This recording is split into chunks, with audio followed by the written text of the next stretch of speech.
Bonjour à tous, je suis heureux et ravi de pouvoir vous retrouver aujourd'hui pour vous annoncer un message prophétique de la part de Dieu. Mais tout d'abord, j'aimerais expliquer la raison pour laquelle je n'ai pas partagé de contenu de manière aussi longue sur ma chaîne YouTube. Pour ceux qui me connaissent à travers les messages que je vous partage sur cette chaîne.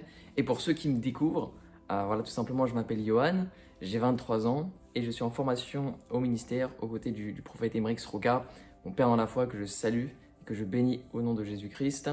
Et pour évoquer cette raison essentielle, tout simplement, je me laisse conduire par le Saint-Esprit et je n'aime pas faire des messages lorsque je ne reçois pas de direction claire, nette et précise de la part de Dieu.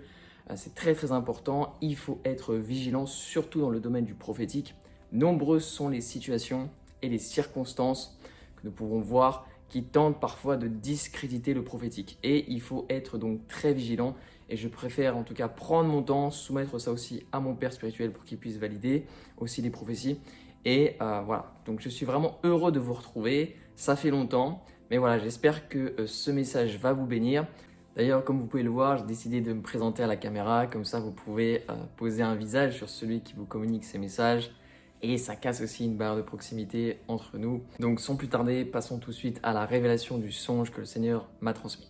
Et j'aimerais tout de suite commencer mon message par une brève introduction sur l'importance d'analyser les temps et les circonstances. Vous savez, en tant qu'enfant de Dieu né de nouveau, vous avez la capacité premièrement d'entendre Dieu, comme le dit la parole en Jean 10, 27. Mes brebis entendent ma voix, je les connais et elles me suivent. Donc vous avez clairement la capacité d'entendre Dieu. Et ensuite, vous avez aussi la capacité du coup de discerner les temps, comme la tribu d'Issachar dans l'Ancienne Alliance, cette tribu prophétique qui était au milieu des Israélites, parmi les 12 tribus d'Israël, et qui avait cette onction d'Issachar, cette onction de l'intelligence des temps par le Saint-Esprit qui leur permettait de pouvoir analyser en fonction des environnements et des circonstances qui se passaient ce que devait faire Israël. Et c'est très important parce que nous voyons ça en 1 Chronique chapitre 12 au verset 32 où il est dit des fils d'Issachar ayant l'intelligence des temps pour savoir ce que Israël devait faire. Et cette onction prophétique qui est autrefois sur les prophètes de l'Ancien Testament vit à présent en vous. Votre corps est devenu le temple du Saint-Esprit. C'est pourquoi vous avez une nature prophétique qui vous permet donc premièrement de pouvoir entendre Dieu, mes brebis entendent ma voix comme le dit la parole, et ensuite vous avez l'intelligence des temps que le Saint-Esprit vous permet d'avoir afin que vous puissiez analyser les environnements sur différentes échelles de temps, bien évidemment, parce que nous sommes régis sous un temps, c'est pourquoi nous sommes un peuple prophétique. Et vous avez donc cette capacité de discerner les signes des temps afin de ne pas être troublé par les choses de ce monde. Oui, Jésus est clair lorsqu'il dira même en Matthieu chapitre 24 au verset 6 « Vous entendrez parler de guerre et de bruit de guerre. Gardez-vous d'être troublés car il faut que ces choses arrivent, mais ce ne sera pas encore la fin. » Donc, à bien plus forte raison, dans les temps que nous vivons et que nous traversons, où les médias, les actualités sont là pour nous communiquer des informations spirituelles, que ce soit à la fois de peur, de stress, d'angoisse, des inquiétudes, vous devez effectivement rester toujours focalisé sur la parole de Dieu afin de ne pas être dans la confusion. Jésus est clair et dira « Ne soyez point troublés par les choses de ce monde, parce que votre nature a changé. Vous êtes étrangers de la terre et citoyens du ciel. » C'est pourquoi nous devons garder les yeux sur la parole de Dieu qui nous montre les plans, les projets et les desseins merveilleux que le Seigneur a prévus pour son Église et aussi pour avertir toutes les personnes à travers les environnements qui se passent. Tout est dans la parole. Nous avons un Dieu qui se sert de sa parole pour parler et c'est très important d'en prendre conscience. Donc à présent, pour revenir sur le songe que le Seigneur m'a transmis, je pouvais voir un grand mille-pattes qui se déplaçait entre des montagnes. C'était vraiment dans une saison hivernale. Ce mille-pattes avait une tête de dragon et tout à coup, je l'ai vu creuser des galeries souterraines qui faisaient sortir des esprits méchants de sous la terre. Et donc face à cette réalité, je l'ai vu ensuite en tout cas se déplacer entre ces montagnes et il a enroulé 2 montagnes spécifiques que je pouvais voir vraiment de manière tellement forte et sur ces montagnes et qui étaient écrits 2 noms. Premièrement, la première montagne s'appelait humilité et la deuxième montagne s'appelait intégrité. Et à ce moment-là, je me suis posé cette question, mais comment résister face à cette oppression? Et c'est là où j'ai vu une huile couler le long de ces 2 montagnes qui a fait en sorte que ce mille-pattes ne pouvait plus s'agripper et s'enrouler autour de la montagne parce qu'il glissait.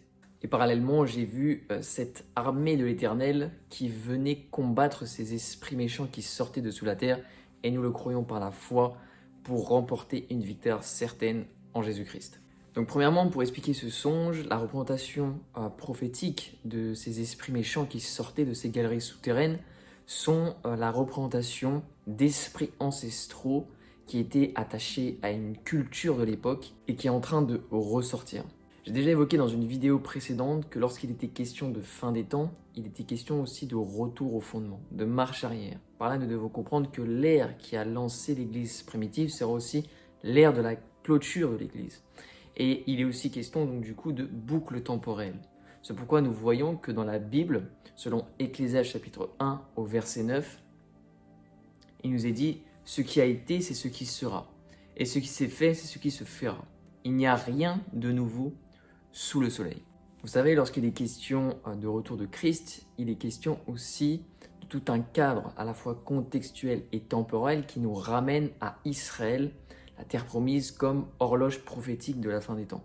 Parce que nous devons comprendre que l'ensemble des choses qui sont liées à Israël nous connectent à un temps et nous connectent donc au cadre de la venue et du retour de Christ. Et cela vient clairement nous éclairer à travers le songe que le Seigneur m'a transmis sur le retour de cette culture que le Seigneur pouvait me montrer, parce qu'il est dit en Genèse chapitre 12 au verset 3 « Et je bénirai ceux qui te béniront », en parlant d'Israël, « et je maudirai ceux qui te maudiront ». Par là, nous devons comprendre que dans le cadre et le contexte de ce qui s'est passé il y a 2000 ans en Israël, lors du lancement de l'Église primitive, c'était la culture romaine qui était dominante dans le monde. Mais Dieu est clair dans sa parole lorsqu'il dira en Genèse chapitre 12 verset 3, comme nous avons pu le voir, « Je bénirai ceux qui te béniront et je maudirai ceux qui te maudiront ». Donc tout ce qui a été fait à l'encontre du peuple d'Israël, à cette époque l'Empire romain a dispersé, fragmenté les Juifs à travers la nation, alors eux aussi ont subi la même conséquence et l'Empire romain a été dispersé à travers les nations. C'est pourquoi nous pouvons même voir qu'en Europe et dans de nombreux pays dans le monde, la culture romaine est empruntée dans le cadre de nos sociétés, que ce soit par exemple l'exemple du Sénat, que ce soit à travers le Pentagone qui est inspiré du Panthéon de Rome aux États-Unis, la culture romaine a été fragmentée. Mais ce que nous devons comprendre, c'est que lorsqu'il est question de l'horloge prophétique de la fin des temps par rapport à Israël, si à présent le peuple juif, depuis 1948, revient sur cette terre pour faire son aliyah, alors nous devons comprendre que si eux sont réunifiés, alors l'Empire romain de la même manière est en train de se réunifier.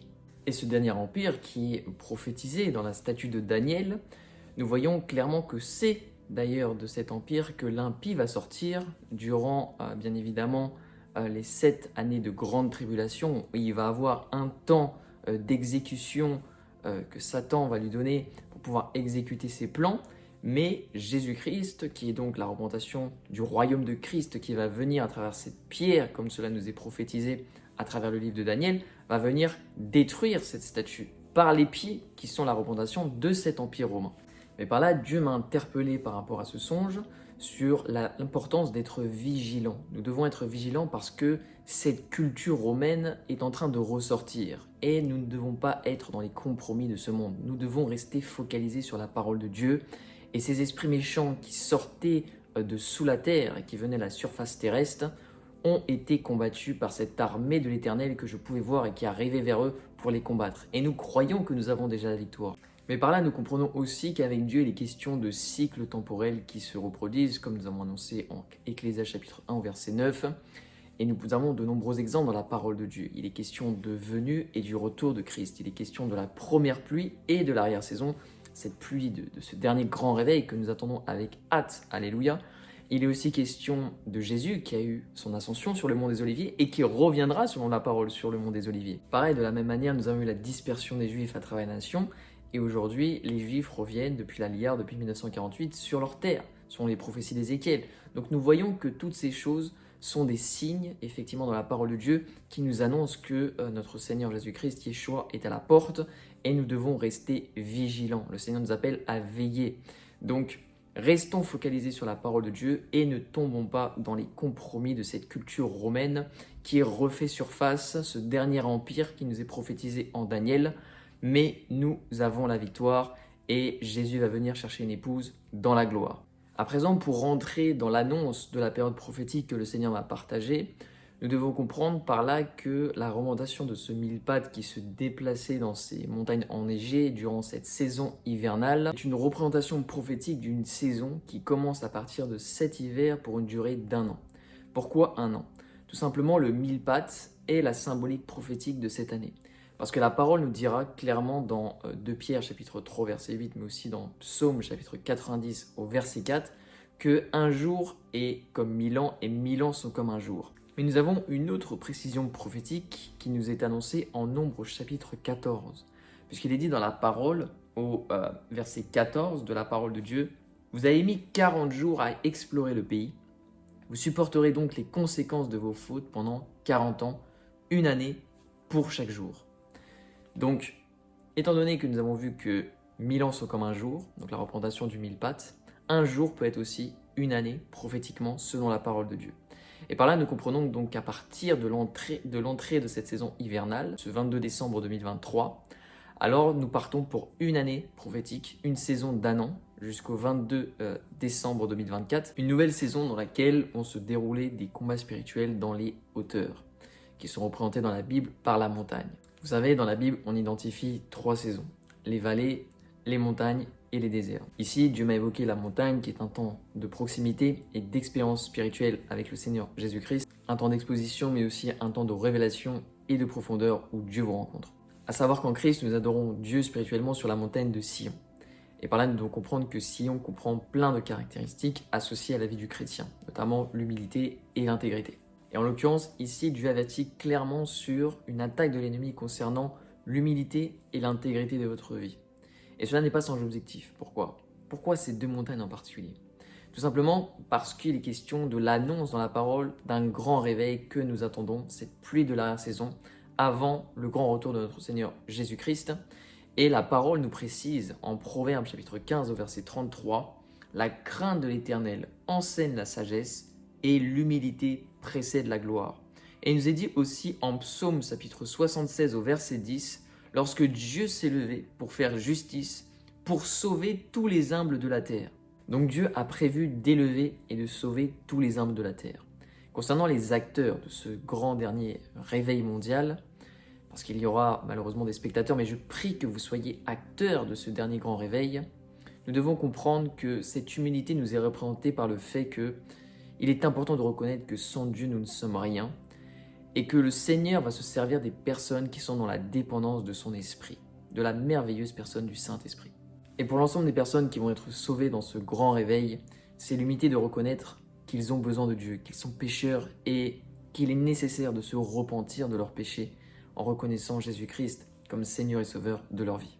C'est pourquoi l'ennemi fait tout en sorte de décourager les chrétiens lorsqu'il est question de l'humilité, en produisant des cœurs qui sont endurcis par la religiosité, afin de tenter de ralentir le mouvement d'onction que le Seigneur a prévu par la personne du Saint-Esprit. Et il accentue donc sa stratégie en appuyant sur l'humilité, afin que cela produise à l'inverse de l'orgueil, mais aussi en parallèle l'intégrité. Et on se retrouve face au dévoilement d'une nation où il y a premièrement de l'orgueil, mais aussi de l'apostasie qui fait son maximum pour écarter les personnes de la vérité.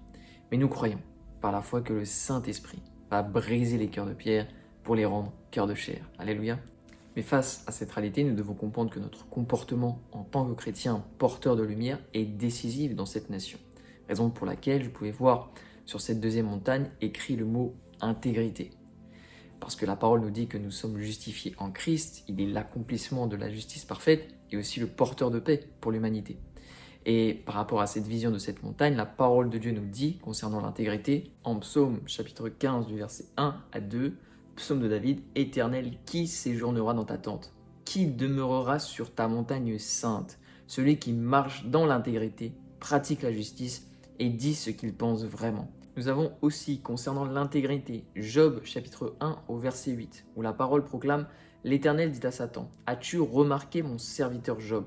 Il n'y a personne comme lui sur la terre.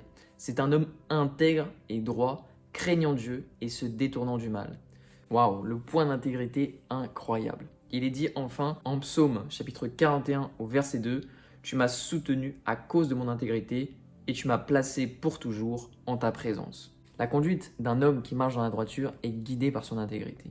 Dieu nous attend dans une conduite intègre qui est détachée de tous les compromis religieux qui amènent des divisions dans l'Église corps de Christ. C'est plutôt dans l'unité de l'esprit que le réveil pourra se propager dans notre belle nation de France. Et le Seigneur, à travers ce songe, interpelle et appelle clairement à la vigilance.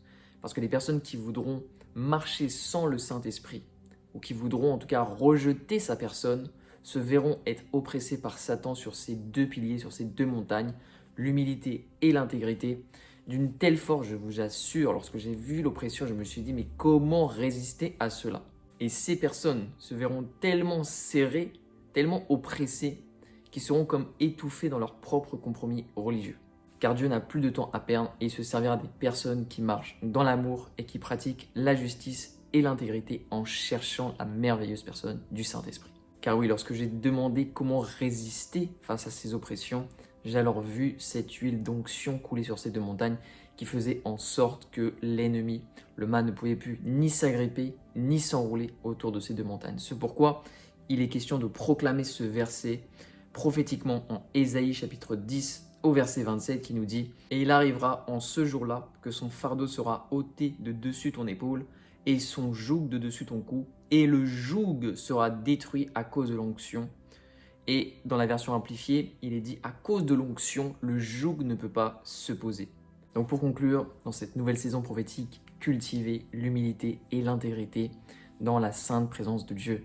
Cherchez premièrement le royaume des cieux. Or la Bible déclare en 1 Corinthiens chapitre 4 au verset 20 que le royaume ne consiste pas en parole mais en puissance. Il est question de la merveilleuse personne du Saint-Esprit.